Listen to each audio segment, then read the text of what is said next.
Aisha, and I'm a former host of Mocha Single Mothers by Choice, or SMCs. Like you, as an SMC, I decided to become a mother, knowing I'd be the sole care provider and parent for my children, at least at the outset. The Mocha stood for Black, so I'm using the word Black, and I'll be discussing being a single mother by choice from a Black woman's lens. You'll connect with all the interesting and fun things about this non-traditional path, like discussing which sperm to use and some hard truths about fertility and the realities of dating as a single mother who doesn't have a co-parent to rely on occasionally, and what it's actually like to parent as an S&C. This is the Black Single Mothers by Choice podcast. I am just surviving right now, still in survival mode, but I think I'm seeing a light at the end of the tunnel, navigating deep school related issues with my kid and getting that insight as to what goes on with her day and what things or people are influencing her day. Yeah. And my garden, getting that up and running. And that has been my saving grace and keeping me just a bit sane and trying to navigate the whole new change in mask mandates. I think that's a lofty bar, because many of these kids are coming from homes where the parents don't really care about other people either.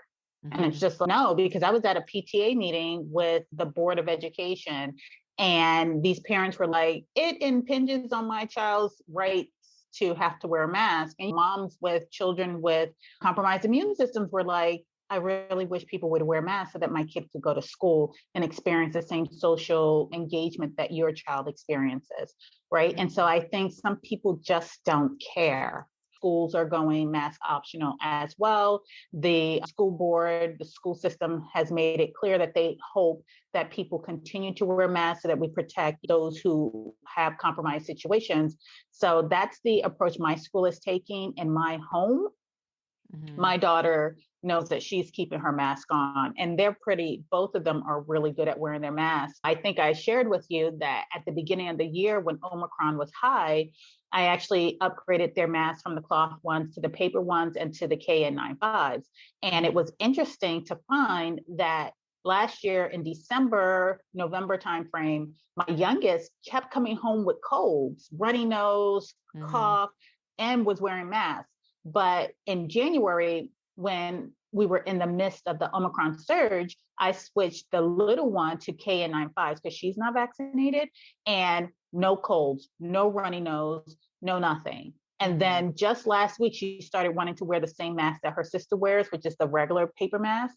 Mm-hmm. And then she had a cold. She came home with a cold, runny nose, everything dripping. And so this week we put back on the K95s and everything is cleared up. As long as my kids are comfortable wearing masks, they are going to continue to wear masks until things really die down in our general area. And they go to the playgrounds and no more. Like at the beginning of the pandemic, I was like, yeah, we want to stay away from the kids who are not wearing masks. And now, since I know I can't control other people, I tell my girls, you have to wear masks. And they just go and they do. It's interesting for me, like we had an event yesterday as well, a Girl Scout event, and it was the logistics of it that usually catches me, right? Because I'm never on time. I'm used to always being on time. So I'm always halfway flustered. And because I always have both girls with me, I'm lugging the toddler with me who does toddler things and it's all over the place. And Noelle is super energetic. And so trying to get them ferried off to their various events. Did they have food? Did they have water? So I'm always so caught up in the logistics and trying to transport my kids from one place to the other. I barely recognize other parents except to say hi and really make brief and short chit chat. So there's not always enough time to get into the where's your husband, blah, blah, blah. But I'm also in a more liberal kind of space just by osmosis. And so it's just like, even if I were to have conversations, people would be like, I'm like, yeah.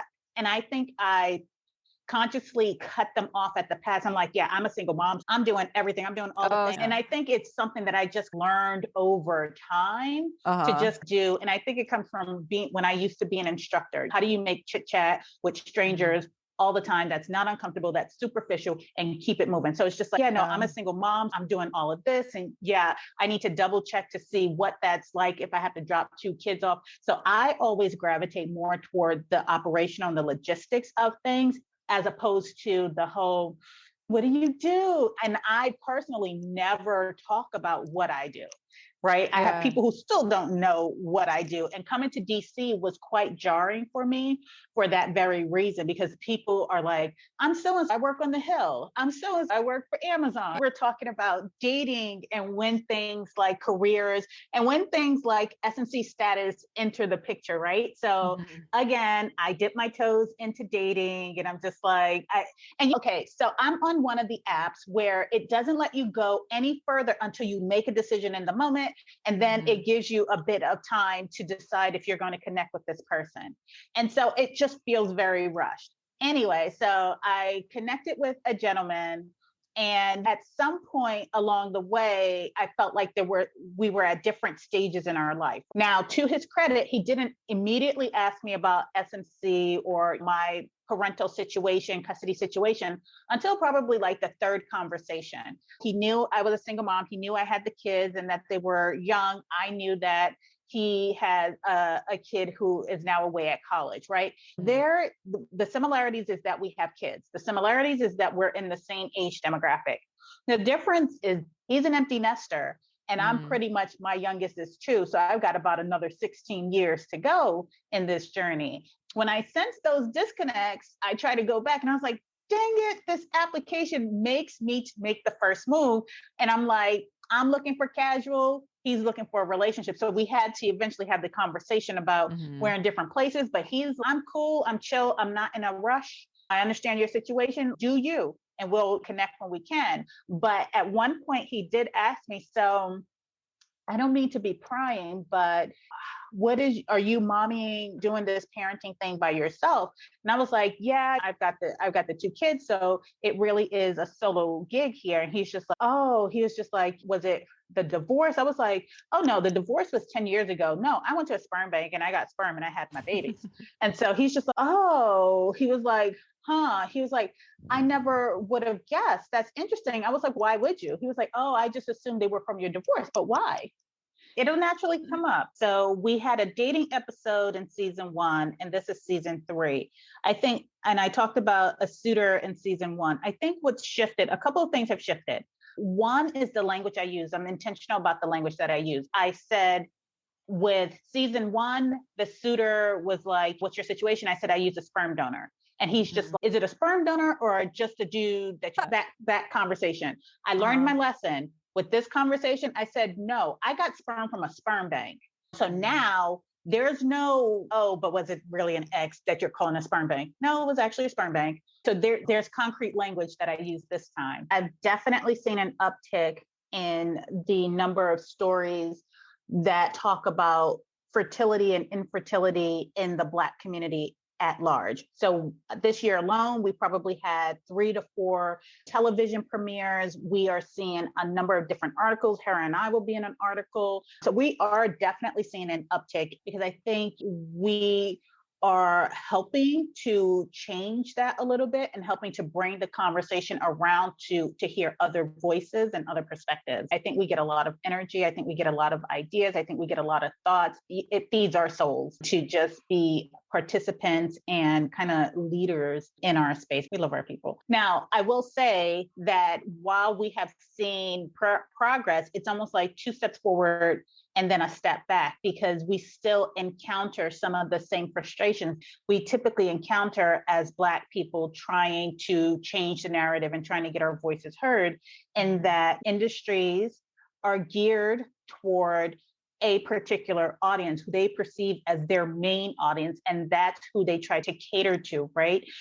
Even though the numbers and the data might show something different, right? And so what I'm getting at is that I think these institutions are typically led by non-people of color individuals, white male individuals. And so I think they still come with a perception. And I think in the US, there is still that avoidance of race relations, that avoidance of institutional racism. And I think that when you have an industry that refuses to see you, regardless of what you know to be true, regardless of what you know the numbers to be, we are looking for Black sperm, right? And it's just, we tried, we couldn't find it. It's like a piece of lint on my shoulder, just flick it off. We tried. You start diversifying the room. First, you have to acknowledge that there is this problem, right? And I think that the fact that there is avoidance because it's tied to issues with racism, race relations in this country, there is that avoidance of the issue and the topic altogether. And you really can't fix something that you either don't acknowledge or refuse to acknowledge. And that's part of the problem. And so then you don't have the people in the situation who can think outside of the box, right? You need her and I to think outside of the box because we are literally outside of the box, right? But we're trying to interject, hey, there's a problem. And we want you to address the problem before it starts to address your bottom line. And I think that in these institutions, there's institution things. So when you typically think of a single mother by choice, you're thinking of an affluent white woman. When these same institutions think of Black women, they think poor single mothers who are on welfare, who are leeching from the system. And so they're limited by their perception of who they would like their customer to be, rather than who their entire customer pool is. And also, who doesn't want white sperm? Well, Pod, thank you so much for taking the time to listen. If you like what you've heard, please share this podcast with your girlfriends, and I'd love to hear your thoughts about the topics covered in this episode. So email me at mochasmc@gmail.com. If you found value in the topics covered, consider making a donation using the link in the show notes below. Till next time, Pod. Bye now.